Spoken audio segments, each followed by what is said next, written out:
Assalamualaikum warahmatullahi wabarakatuh. Perkenalkan, saya Mawadatur Rohmah dari SMA Unggulan BPPT Al-Fatah Lamongan. Saya adalah calon guru penggerak angkatan 7 dari kelas 69 Lamongan. Izinkan dalam kesempatan kali ini saya memaparkan tentang aksi nyata yang saya lakukan untuk modul 2.1, yakni pembelajaran yang berpihak pada murid, dan modul 2.2, yakni pembelajaran sosial dan emosional. Catatan, dalam pembelajaran berdiferensiasi yang akan dilaksanakan dalam video ini, dilaksanakan dengan terlebih dahulu melakukan analisis diagnostik untuk mengetahui kebutuhan belajar murid. Sedangkan untuk pembelajaran sosial dan emosional dilaksanakan secara terintegrasi dengan pelaksanaan pembelajaran. Dalam pembelajaran ini, skenarionya adalah saya, Ibu Mawadatur Rohmah atau biasa dipanggil dengan Bu Ima, mengampu mata pelajaran biologi di kelas 10 di SMA. Pembelajaran hari ini adalah tentang ancaman terhadap keanekaragaman hayati beserta upaya pelestariannya. Adapun pembelajaran dilaksanakan dengan model pembelajaran Problem Based Learning atau PBL. Untuk pembelajaran berdiferensiasi, saya melakukan analisis diagnostik terlebih dahulu untuk mengetahui latar belakang siswa beserta kebutuhan belajar mereka. Analisis diagnostik ini saya lakukan dengan observasi harian dari segala segi, baik itu dari performa mereka dalam pembelajaran maupun dari nilai yang mereka dapatkan, baik itu penilaian secara formatif ataupun secara sumatif, meskipun lebih dominan untuk penilaian formatif untuk analisis diagnostik ini. Selanjutnya, saya juga melakukan pembagian angket untuk diisi oleh siswa. Sebab murid saya memang sudah ada di ranah SMA sehingga mereka dengan sangat mudah memahami serta mengisi angket analisis diagnostik yang saya berikan. Jadi di sini terlihat proses pengisian dari analisis diagnostik yang saya berikan, angketnya ya, dan ini adalah contoh dari beberapa hasilnya. Nah, hasil dari analisis diagnostik ini berdasarkan kesiapan belajar atau readiness, murid saya terbagi menjadi 3, yakni yang pertama sudah memahami tentang ancaman terhadap keanekaragaman hayati beserta upaya pelestariannya. Yang kedua, sudah memahami namun kurang lancar terkait dengan ancaman terhadap keanekaragaman hayati beserta upaya pelestariannya. Dan kelompok yang ketiga adalah belum memahami tentang ancaman terhadap keanekaragaman hayati beserta upaya pelestariannya. Sehingga nanti dalam pembelajaran saya mengelompokkan murid saya ada menjadi 4 kelompok. Kelompok pertama itu adalah kelompok yang belum memahami, kemudian kelompok kedua dan kelompok ketiga itu adalah kelompok yang relatif pemahamannya sedang, sedangkan kelompok yang keempat itu kelompok yang sudah memahami dengan baik.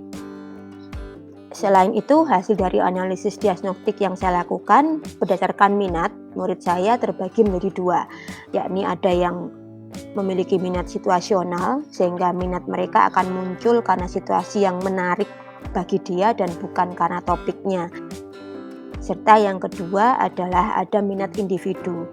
Minat yang akan selalu ada terhadap objek tertentu, utamanya bagi yang menyukai mata pelajaran biologi.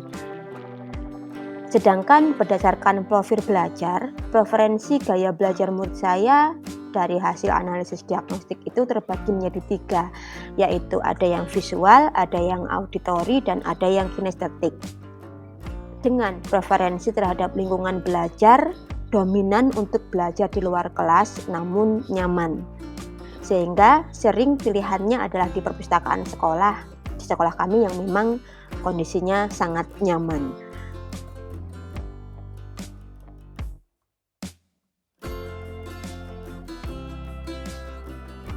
Adapun macam diferensiasi yang saya gunakan dalam pembelajaran ada 3 macam, yakni diferensiasi konten, diferensiasi proses, dan diferensiasi produk. Untuk diferensiasi konten meliputi saya menyediakan video pembelajaran yang terkait dengan materi, kemudian gambar-gambar untuk ditempel di berbagai lokasi di dinding ruangan. Kemudian yang ketiga adalah materi dalam bentuk tulis atau artikel. Adapun untuk diferensiasi proses yang akan saya lakukan meliputi yang pertama, selama pembelajaran murid diperbolehkan memberi respon sesuai dengan kenyamanan mereka, apakah secara lisan maupun tulisan. Karena kita ketahui kadang ada anak yang memang untuk berbicara itu mereka tidak punya cukup keberanian, tetapi mereka mampu mengungkapkan jawaban atau pemikiran mereka dalam bentuk tulisan. Kemudian yang kedua, guru atau saya lebih banyak memberikan bantuan kepada kelompok yang readiness-nya masih kurang dan sedang, utamanya yang kurang ya. Sedangkan bantuan kepada kelompok yang readiness-nya sudah bagus hanya sebatas memastikan semuanya berjalan dengan lancar, namun tetap memberikan bantuan jika diperlukan. Lantas yang keempat, kelompok murid yang memerlukan waktu lebih lama dalam menyelesaikan tugas kelompoknya diperbolehkan untuk mengumpulkan hasil akhirnya dalam rentang waktu 2 hari setelah pembelajaran hari ini.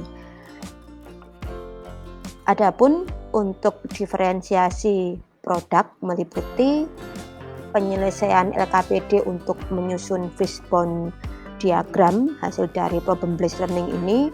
Yang pertama, untuk gaya belajar visual, maka fishbone diagram dapat dibuat dalam bentuk tulisan, hard file, atau soft file, bisa juga dalam bentuk flyer atau poster, boleh juga dalam bentuk gambar, terserah tergantung pada minat mereka.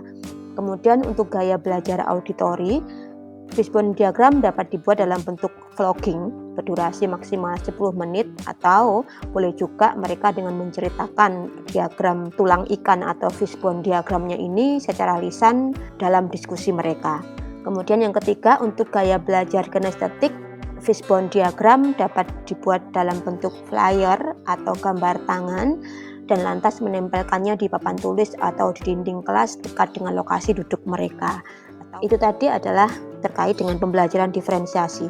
Sedangkan untuk pembelajaran sosial dan emosional, kompetensi sosial emosional atau KSE yang rencananya akan saya implementasikan adalah kelima-limanya, yakni kesadaran diri, manajemen diri, kesadaran sosial, keterampilan berelasi, dan pengambilan keputusan yang bertanggung jawab. Alasan saya kenapa memilih kelima KSE tersebut dikarenakan yang pertama, murid saya sudah di jenjang SMA, sehingga mereka idealnya memang harus sudah memiliki kelima KSE tersebut sebagai bagian dari dirinya. Kemudian yang kedua, model pembelajaran yang saya gunakan adalah problem based learning atau PBL yang sangat memungkinkan dapat dipergunakan untuk mengintegrasikan kelima KSE tersebut di dalamnya. Adapun untuk kegiatan mindfulness yang saya lakukan dalam pembelajaran yang akan saya lakukan, yang pertama adalah di awal pembelajaran, saya meminta mereka mengidentifikasi 3 hal dalam hidup mereka saat itu yang dapat mereka syukuri dan menuliskannya pada sticky note. Lantas saya meminta beberapa murid untuk membacakannya, dan di akhir kegiatan mindfulness ini, saya memberikan pendalaman tentang pentingnya mensyukuri hidup kita. Hal ini saya lakukan untuk memusatkan pikiran mereka dari pembelajaran sebelumnya, karena kebetulan jam pelajaran saya adalah jam pelajaran yang keempat. Dengan sejenak mengidentifikasi hal-hal yang dapat mereka syukuri, saya berharap mereka bisa lebih fokus. Selain itu, di akhir pembelajaran, mindfulness yang saya lakukan adalah saya kembali meminta mereka mengidentifikasi perasaan mereka selama pembelajaran, kemudian kendala yang mereka hadapi, serta solusi yang sudah mereka lakukan. Serta ini yang paling penting adalah saya meminta saran mereka untuk pembelajaran selanjutnya. Saya meminta mereka menuliskan semuanya dalam sticky note dan ditempel di lembar refleksi kelas yang selanjutnya akan menjadi refleksi bagi saya untuk pembelajaran selanjutnya. Setelah ini adalah video serta foto-foto terkait dengan kegiatan pembelajaran berdiferensiasi dan pembelajaran sosial emosional yang sudah saya lakukan. Kenapa kira-kira? Karena mau bulan. Mau bulan puasa.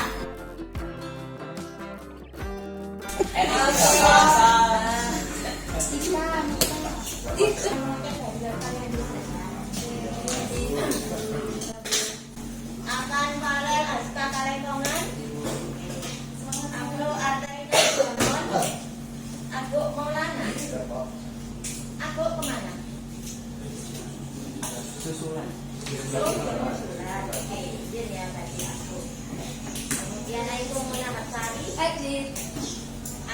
Arisanti, Dafa Rizkan Gabiri. Dafa pakai kopiah. Dani, oh Dimas juga pakai kopiah. Adik kakak Ali. Oh iya. El Faruk Atawa tapi Ibun. Sahat El Faruk. Sahat El Faruk. Fajar. 3 hal dalam hidup yang menurut kalian patut kalian syukuri. 1. 3. Masing-masing orang 3. 4, 5, 6. Satu ya. Pink. Yang patut disyukuri.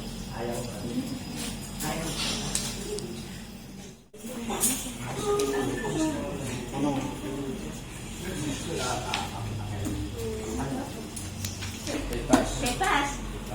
Pokoknya apa yang menurut kalian harus disyukuri 3 hal. Ringkas saja. Saya masih hidup Bu. Ramadan tahun berapa dapat? 2025. Semua tahun dapat sudah daftar ya? Kalau gitu ada Bu.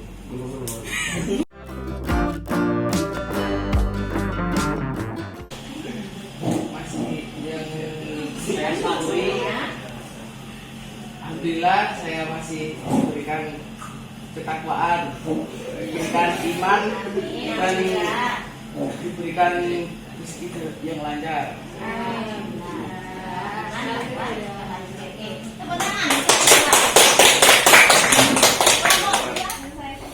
Yang pertama, alhamdulillah saya masih punya orang tua yang lengkap. Alhamdulillah saya diberi dunia sehat. Yang ketiga, alhamdulillah saya masih bisa menjalani puasa Ramadan.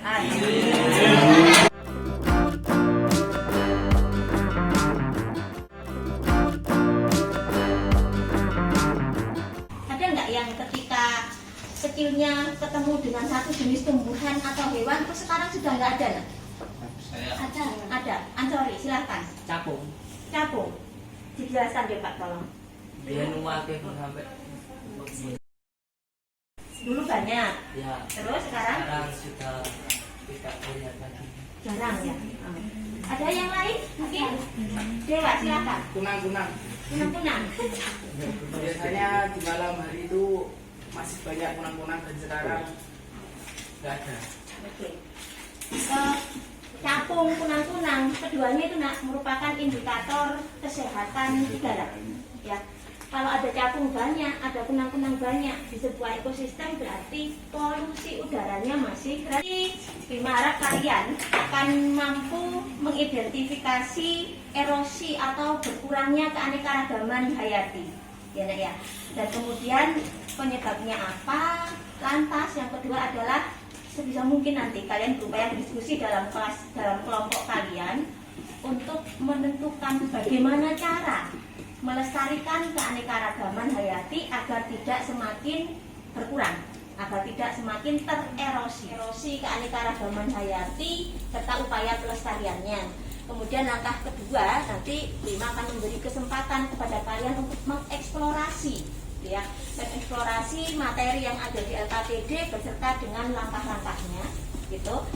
Selanjutnya langkah yang ketiga adalah nanti kalian menentukan timekeeper di kelompok kalian masing-masing. Sudah biasa kan ya, ada timekeepernya, silahkan nanti ditentukan siapa. Kelompok 1 misalkan siapa yang tegas gitu. Dafa, oke Dafa. Kelompok 2, 3, 4 silahkan nanti dipilih sendiri timekeepernya siapa. Jadi dia nanti akan menentukan waktunya ya, cukup atau tidaknya. Kemudian dalam proses kalian mengeksplorasi materi nanti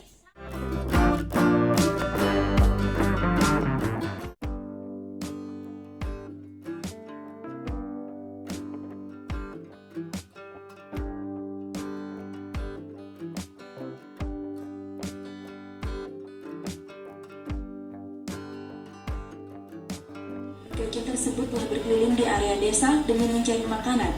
Beberapa warga memberinya nanas yang telah disembunyikan petasan. Itu adalah taktik yang biasa dilakukan untuk mengusir babi hutan liar. Saat gajah memakan nanas itu, petasan meledak di mulutnya, menyebabkannya mengalami rasa sakit parah. Ia keluar ke desa karena mencari makan. Ia tidak tahu tentang manusia egois yang akan ia lihat. Ia pasti berpikir, manusia akan berbagi dengannya karena ia sedang mengandung. Ia percaya dengan semua orang. Ketika nanas yang ia makan meledak, ia pasti terkejut dan tidak memikirkan dirinya sendiri. Namun anak yang akan ia lahirkan dalam 18 atau 20 bulan ke depan.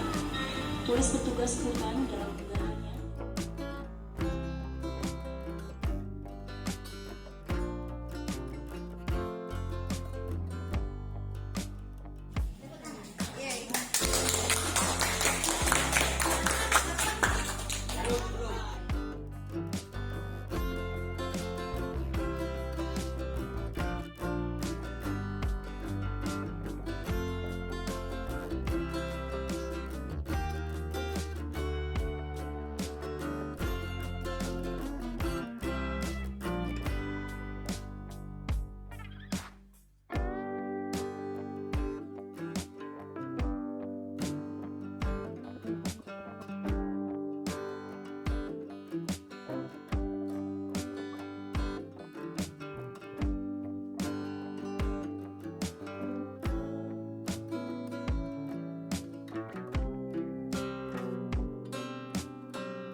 Beranggotakan Dewa, Fajar, Faruk, Dimas, Felisa, dan Sear, Nada ingin mempresentasikan hasil diskusi kami tentang keanekaragaman hayati. Saya persilakan, Fajar. Iya, keanekaragaman hayati. Kami di sini mengambil tema yaitu kelangkaan badak Jawa. Kelangkaan badak Jawa itu banyak disebabkan oleh faktor-faktor. Yang pertama adalah penyakit. Badak Jawa yang memiliki penyakit rata-rata dari kalangan yang ditentang akan membuat para badak Jawa memiliki kekurangan dan keterbatasan untuk mencari makan dan tempat tinggal. Pengolahannya pada Jawa ini? Iya, kenapa? Kelangkaan badak Jawa dikarenakan usia yang sudah tua dan ingin untuk bereproduksi. Sedangkan kalau muda badak Jawa ingin bereproduksi pada masa kawin saja. Kelangkaan badak Jawa ini mengakibatkan kelelahan bereproduksi sehingga badak Jawa memiliki kekurangan spesies di habitatnya. Nah, jadi intinya gara-gara ketuaan ya? Faktor usia. Iya. Bisa diterima? Bisa manusia nggak kira-kira?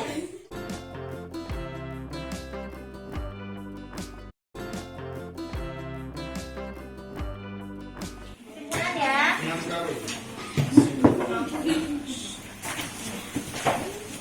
Keanekaragaman hayati di negara kita terancam atau tidak?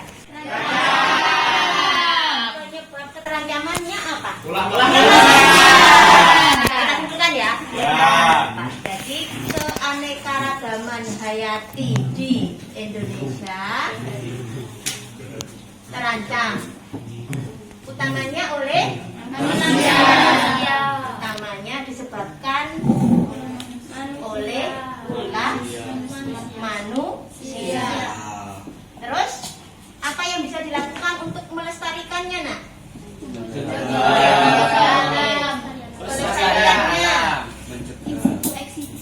Pelestariannya dengan cara apa? Air. Ya.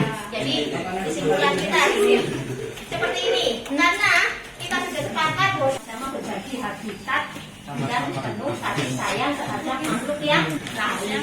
Ya.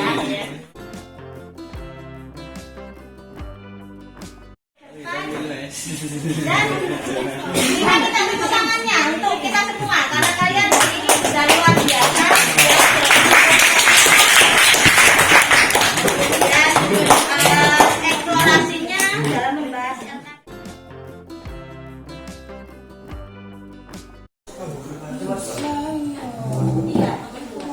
nomor 3, perasaan kalian selama pembelajaran yang sudah berlangsung. Nomor 4, Lima minta masukan nih ya. Nomor 4, kira-kira untuk pembelajaran selanjutnya itu pembelajaran seperti apa yang kalian inginkan agar pembelajarannya lebih menyenangkan dan juga lebih memuaskan lagi gitu. Silakan berikan masukan ke Bu Ima. 4 Ya, 4. Sekarang ini akan untuk mengatasi hambatan yang kalian alami tadi. Nomor 3, perasaan kalian selama melakukan pembelajaran hari ini seperti apa atau bagaimana. Nomor 4, juga minta masukan kalian untuk pembelajaran ke depan biar pembelajarannya lebih asik gitu loh bagi kalian itu. Kalian punya saran bagaimana?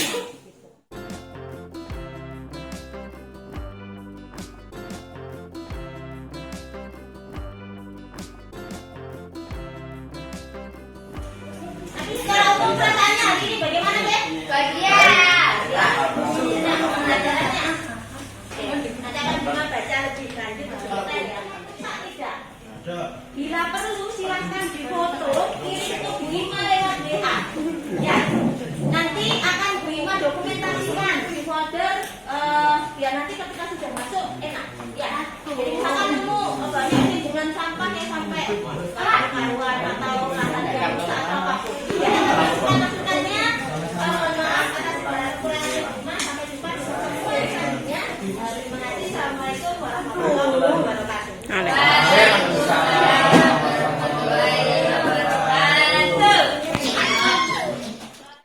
Demikian pemaparan dari saya. Terima kasih banyak. Mohon maaf atas segala kesalahan dan kekurangan. Sekali lagi terima kasih. Assalamualaikum warahmatullahi wabarakatuh.